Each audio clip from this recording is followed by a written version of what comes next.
بولنے کے نقصانات اور جھوٹ بولنا کتنا بڑا گناہ ہے۔ سب سے پہلے تو ہم قرآن پاک میں دیکھیں گے کہ جھوٹ کے بارے میں اللہ تعالیٰ نے قرآن پاک میں کیا ارشاد کیا۔ اللہ تعالیٰ کا قرآن ارشاد ہوتا ہے لعنت اللہ علی الکاذبین، جو جھوٹے ہیں ان پر اللہ کی لعنت ہے۔ کس کی لعنت ہے؟ اللہ کی۔ جھوٹ بولنے والوں پر اللہ کی لعنت ہے۔ اور حدیث پاک میں جھوٹ بولنا گناہ کبیرہ یعنی بڑا گناہ، چھوٹا گناہ نہیں، بہت بڑا ہے۔ صغیرہ گناہ ہوتے ہیں، چھوٹے گناہ، اور جھوٹ بولنا بڑا گناہ قرار دیا گیا۔ جھوٹ بولنے سے حضور نبی رحمت صلی اللہ تعالیٰ علیہ وسلم فرماتے ہیں کہ آدمی کے منہ سے اتنی گندی بدبو آتی ہے کہ جو رحمت والے فرشتے ہیں وہ بھی 1 میل کی مسافت دور چلے جاتے ہیں۔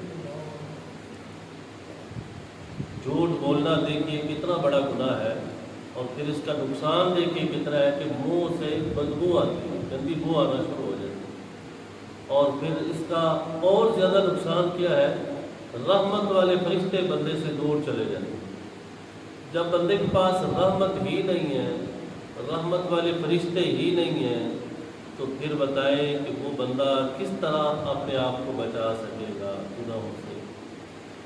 اللہ کی جو رحمت والے فرشتے ہیں وہ بندے سے دور چلے جاتے ہیں۔ اور حدیث پاک میں حضور نبی پاک صلی اللہ تعالیٰ علیہ وسلم فرماتے ہیں کہ جھوٹ بولنے والا کبھی بھی جنت میں داخل نہیں ہوگا۔ جھوٹ بولنے والا کبھی بھی جنت میں داخل نہیں ہوگا۔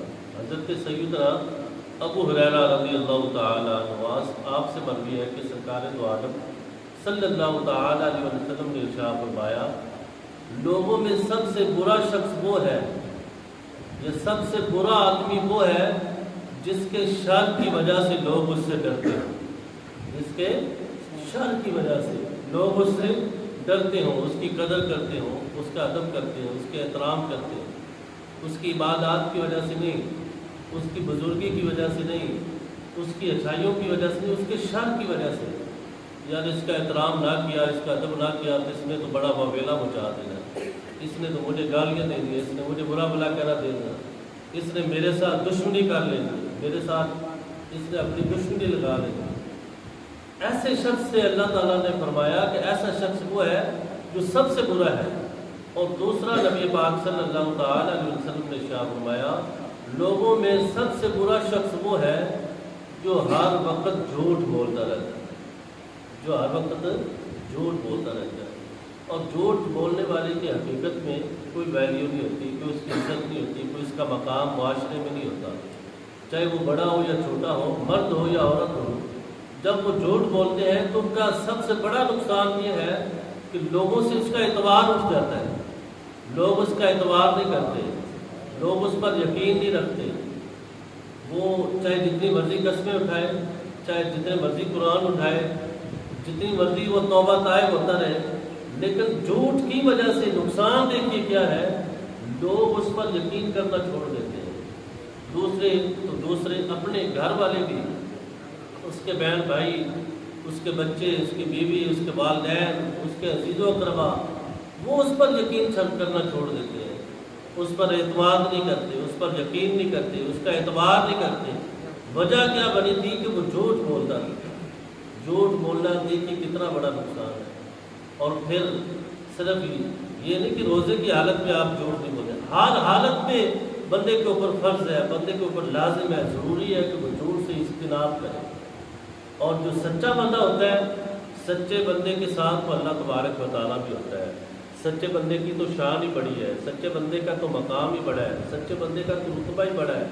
اور پھر جو سچائی والا ہوتا ہے، اللہ تعالیٰ بھی اس بندے کے ساتھ ہو جاتا ہے، اللہ کے رسول بھی اس کے ساتھ ہو جاتے ہیں، اللہ کی جو رحمت والے فرشتے ہیں وہ بھی اس کے ساتھ ہوتے ہیں۔ سچائی جو ہے وہ انسان کو نکھارتی ہے، انسان کے چہرے کا جو نور ہے اس میں اضافہ کرتی ہے۔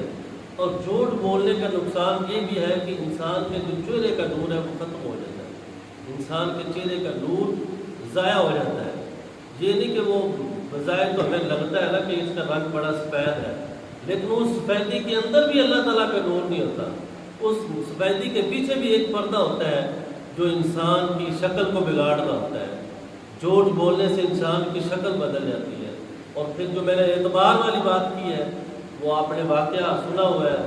وہ ایک چرواہا تھا تو اس نے کہا تھا کہ شیر آ گیا, شور مچایا, جھوٹ بولا تھا. اب سارے لوگ اس کو بچانے کے لیے آئے. جب اس کے پاس آئے تو وہ آگے سے ہنسنے لگا. اس نے مذاق بنایا. اس نے کہا کہ میں تو مذاق میں جھوٹ بولا تھا.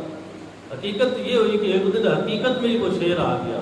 اب اس نے واویلا کیا تو لوگوں نے اس کا اعتبار نہ کیا.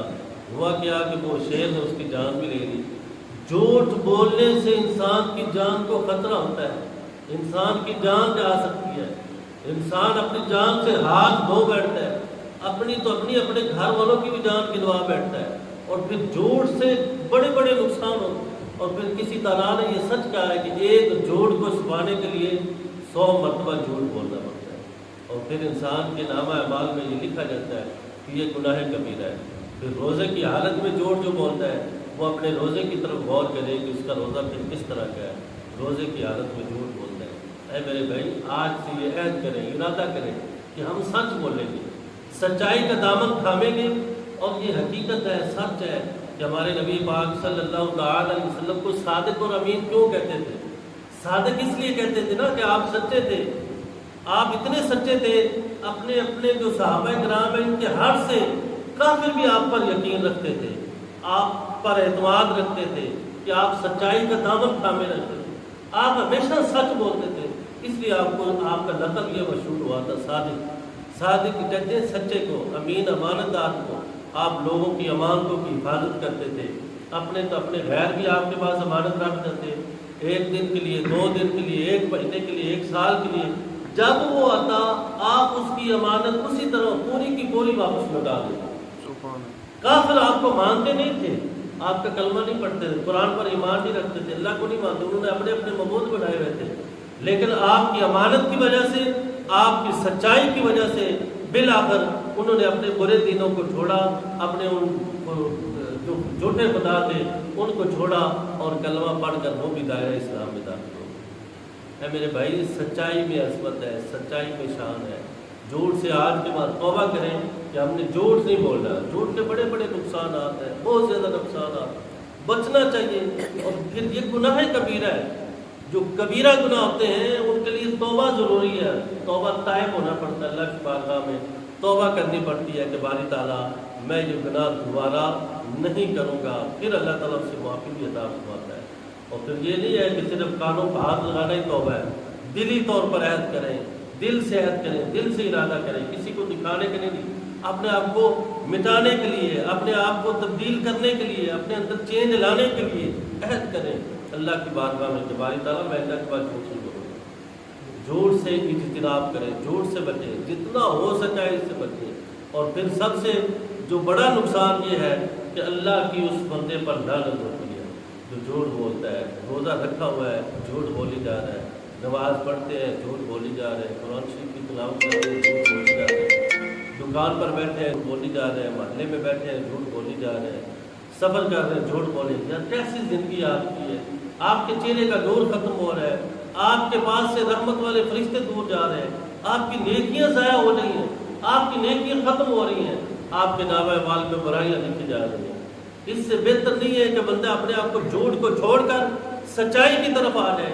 جب سچائی کی طرف آئیں گے آپ کے چہرے کا نور دگنا ہو جائے گا, آپ کا چہرہ نور نلا نور ہوگا, آپ سے اللہ تعالیٰ راضی ہو جائے گا, اللہ کے رسول راضی ہو جائے گا, معاشرے کے اندر آپ کی عزت ہوگی, لوگ آپ کو عزت کی نگاہ سے دیکھیں گے, لوگ آپ کی قدر کریں گے, آپ کو سلوٹ پیش کریں گے. کیوں کہ آپ سچے ہیں. جب آپ سچ بولیں گے, آپ جہاں کہیں بھی بیٹھے ہیں فیصلے کے لیے آپ کو بلائیں گے, یار اس کو بلاؤ, وہ حق سچ کی بات کرتا ہے, وہ جھوٹ کی بات نہیں کرتا ہے.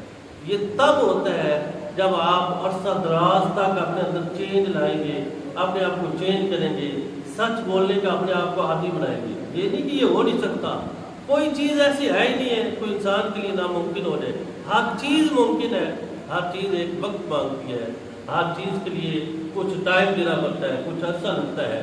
پھر ہوتا کیا ہے کہ وہ چیز بندے کو مل جاتی ہے. جب مل جاتی ہے پھر اللہ اور اللہ کے رسول اس سے خوش ہو جاتے ہیں. اللہ تعالیٰ ہمیں ہر وقت سچ بولنے اور جھوٹ سے بچنے کی توفیق